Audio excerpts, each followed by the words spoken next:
শিলচর সংবাদের পর্দায় এই মুহূর্তের খবর। জনপ্রতিনিধির উপর আস্থা হারিয়ে গ্রামবাসীর উদ্যোগে পথ নির্মাণ উদ্বোধনে মৌলানা ও পুরোহিত। হাইলাকান্দির আয়নাখাল লক্ষ্মীনগরে জনপ্রতিনিধিদের প্রতিশ্রুতি ভঙ্গের কারণে স্থানীয়রা নিজেদের উদ্যোগে চাঁদা তুলে প্রায় 53,000 টাকা ব্যয়ে 500 মিটার দীর্ঘ কাঁচা রাস্তা নির্মাণ করেছেন।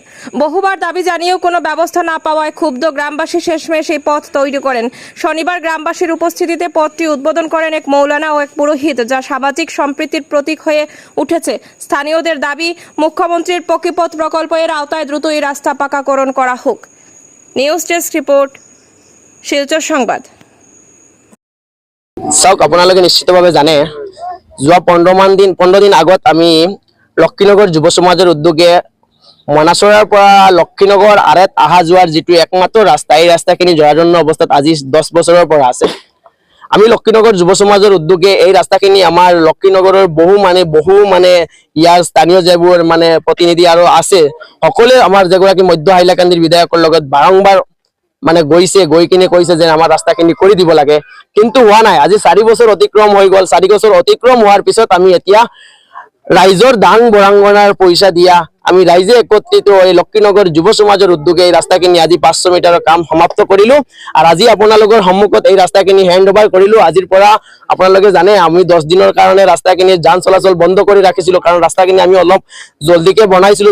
বনোৱাৰ পিছত মানে প্ৰবল বৃষ্টি থকাৰ কাৰণে ৰাস্তাখিনিত গাড়ী চলিব দিয়া নাই, কাৰণ মানুহে গাড়ী চলোৱা নাই, মানুহে বহুত কষ্ট হৈছে। এইটো ৰাস্তা দিয়ে হাজাৰ হাজাৰ মানুহ যাতায়াত কৰে। মানুহে বিকল্প ৰাস্তাটো আইনাখাল হৈ ঘূৰি গৈছে। আজিৰ পৰা ৰাস্তাটো মুকলি কৰা হ'ল। এই মুকলি সভাত আপোনালোকে জানে যে আমি যেহেতু মানে ৰাইজৰ পৰা আমাৰ ইয়াৰ হিন্দু, মুছলিম, বুদ্ধ, খ্ৰীষ্টান, জৈন সকলোৱে একত্ৰিত হৈ ৰাস্তাখিনি বনাইছো। এইটো কাৰণে আমি ইয়াত কোনো ৰাজনীতিক নেতা বা ৰাজনীতিক কোনো মানুহক আমি ইনভিটেশ্যন দিয়া নাই।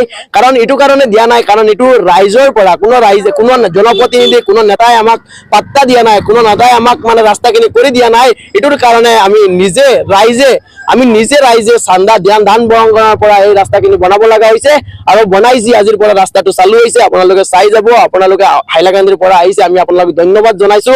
আৰু আপুনি দেখিব যে আমাৰ ৰাস্তাখিনি আজি প্ৰায় 10 বছৰৰ পৰা ৰাস্তাখিনি বেয়া আছিল, কিন্তু মধ্য হাইলাকান্দিৰ আগৰ যিজন বিধায়ক আছিল আনোৱাৰ হুছেইন লস্কৰ, ইহঁতে প্ৰায় 70% কাম কৰিছিল। প্ৰায় 30% কাম অৰ্ধ সমাপ্ত থাকিছিল, কামখিনি চেঞ্চল আছিল, কিন্তু কোনেও কৰা নাই। এইটো যিটো ঠিকাদাৰ গোষ্ঠী আছে, এইটোৰ ওপৰত ইনভেষ্টিগেশ্যন হ'ব লাগে, তদন্ত হ'ব লাগে। যেতিয়া আপোনালোকে জানে যে ৰাজ্য চৰকাৰে বিভিন্ন প্ৰকল্পৰ মাধ্যমে মানুহৰ উন্নয়নৰ নামে বহুত টকা দিছে, কিন্তু তেতিয়া তেনেকা সময় আমাৰ মধ্য হাইলাকান্দি সমষ্টিটো উন্নয়নৰ পৰা বঞ্চিত হৈছে। আজি আমি ৰাইজে ঐক্যবদ্ধভাৱে ইয়াত আহি আমাৰ এলেকাৰ এজন মানে ইছলামিক মৌলানা আৰু আমাৰ এজন হিন্দু দাৰ্শনিক পণ্ডিত যিক দি আমি ৰাস্তাখিনিৰ শুভ আৰম্ভণি কৰিছো। আমি আশাবাদী যে আমাৰ ৰাস্তাখিনি আমি কিমান দিন চলিব পাৰিম। আৰু আমাৰ অসমৰ মাননীয় মুখ্যমন্ত্ৰীক আহ্বান জনাইছো, যদি আমাৰ পাৰে আপোনালোকে চাব আমাৰ ৰাস্তাখিনি কিমান বড় আছে, 22 ফুট জগা আছে, তেনেহলে আমাৰ ৰাস্তাখিনি বনাই দিয়ক। আমি সুখী হ'ম, কাৰণ আমি যিটো বনাইছো এইটো ইমান ডাঙৰকে বনা নাই। আমি গভৰ্ণমেণ্টে যেনেকা কাম কৰিব পাৰে, পিচ বনাব পাৰে, আমি এনেকা বনা নাই। আমি ৰাস্তাখিনি কৰিছো, আৰ্ট ফিলিং কৰি মাটি মাৰিছো, ৰুলিং কৰিছো। এইটো বেছি দিন নীতিকে আমি অসমৰ মাননীয় মুখ্যমন্ত্ৰীক আহ্বান জনাইছো, যদি আপোনালোকে আমাৰ ৰাস্তাখিনি কৰি দিয়ে আমি বহুত বেছি উপকৃত হ'ম।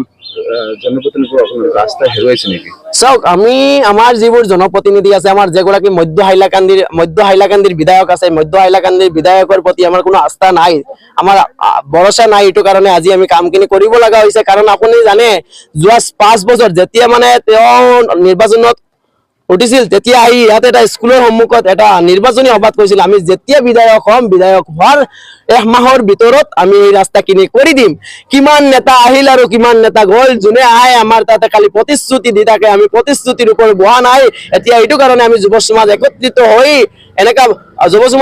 ৰাস্তাখিনি বনাইছো। আৰু আমাৰ যেগৰাকী জনপ্ৰতিনিধি আছে, আমি ধিক্কাৰ জনাইছো, এনেকা জনপ্ৰতিনিধিৰ পদত্যাগ কৰাটো উচিত আমি বুলি ভাবো। এই ৰাস্তাটো ক'ৰ পৰা ষ্টাৰ্ট হৈছে? এইটো আপোনাৰ লক্ষ্মীনগৰ RAPWTৰ পৰা এইটো আপোনাৰ মনাচৰা যিটো বাজাৰ আছে, বাজাৰত গিয়ে ওলাই এই ৰাস্তাখিনি মানে গোটেই ৰাস্তাখিনি আছে। 500 মিটাৰ ৰাস্তা কিন্তু বেয়া আছিল। এই বেয়া ৰাস্তাটো আজি 10 বছৰৰ পৰা আছিল, আৰু আজি কামখিনি আমি সমাপ্ত কৰিছো, কিছুমান সমাপ্ত কৰিছো। এতিয়া মানুহ চলিব লগা পৰিস্থিতি আছে, আজিৰ পৰা যান চলাচল চলিব।